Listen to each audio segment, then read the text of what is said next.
Australia has confirmed it'll follow the European Union's lead in imposing sanctions against Iran over its alleged nuclear weapons program. The Foreign Minister Kevin Rudd has used talks in London to express his support for the EU's oil embargo. For more, Europe correspondent Philip William joins us from London. And Philip, it seems that Kevin Rudd again has been very keen to emphasise Australia's role in the international efforts and in this case giving some strong support to the EU's move. Yes, very much identifying with it, attaching himself to it and saying that Australia will follow that lead. He says, and I quote, "The message needs to be delivered to the people of Iran, the wider political elites of Iran, as well as the government of Iran, that their behaviour is globally unacceptable." And he says that in effect that means that we won't be taking any Iranian oil. Well, that's not terribly meaningful in the sense that we've got virtually no Iranian oil coming to Australia anyway.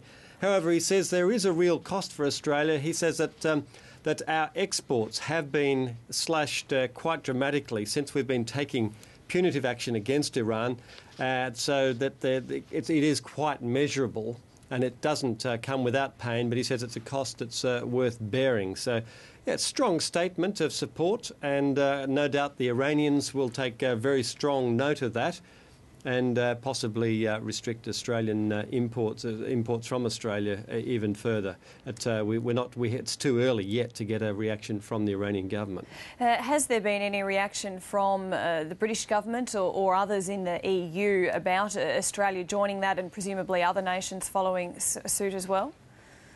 Yes, William Hague, who's the Foreign Secretary, was on the stage with Kevin Rudd here in London, along with Stephen Smith and his counterpart, Philip Hammond, Defence Secretary.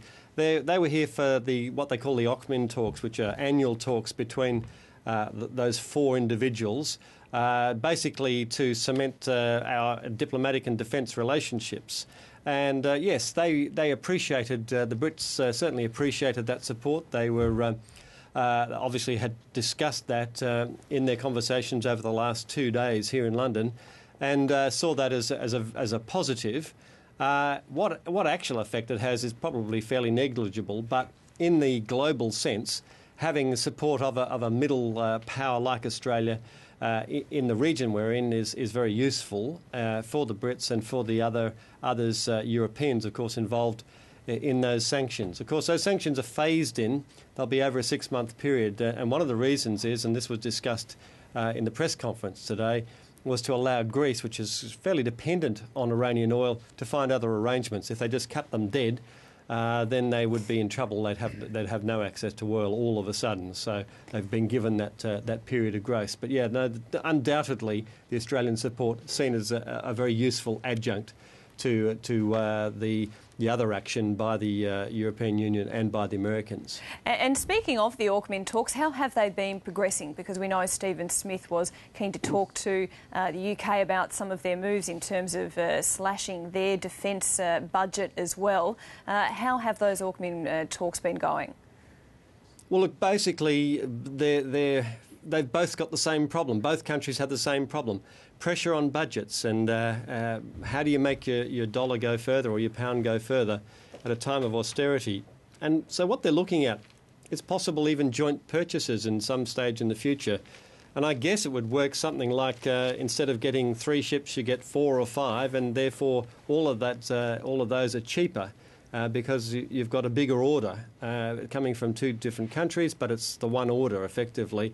Also, there are other ways of saving money, looking at each other's procurement, how they do it, and the type of structures that they use, even in the shipbuilding process. How to save money, basically, on both counts. And it's all about how do we increase the bang for the buck and make sure that even though we're under pressure and we have to cut budgets, particularly here in the UK, we don't lose effectiveness. And they're also just talking about, we're obsessed. There is a myth, they say, about procurement within both defence forces, that it always runs out of control, that you always end up paying massively more than was headlined when the project begins. He said that's not true, and that if you work together, particularly on these sort of projects, you can cut the costs for everyone and everyone's a winner. Now, I understand Kevin Rudd has been talking about immigration. It's certainly something that's been in the headlines in various forms back home in Australia, but Kevin Rudd is also talking on that topic in the UK. Yes, absolutely. And both our ministers were very strong about this. And this is they were commenting on the opposition policy of turning away asylum seeker boats. And they were saying this is not just irresponsible; it's downright dangerous. In that, if you adopt that policy, you'll end up with people basically, I suppose, scuttling ships, and you'll end up with not only a threat to the lives of those on board those asylum seeker boats, but also of the Navy personnel especially that have to deal with that situation. So they say it's completely unworkable, completely impractical, and they basically totally rubbished the idea that this was going to be a doable policy. Philip Williams in London, thanks very much for that. Thank you.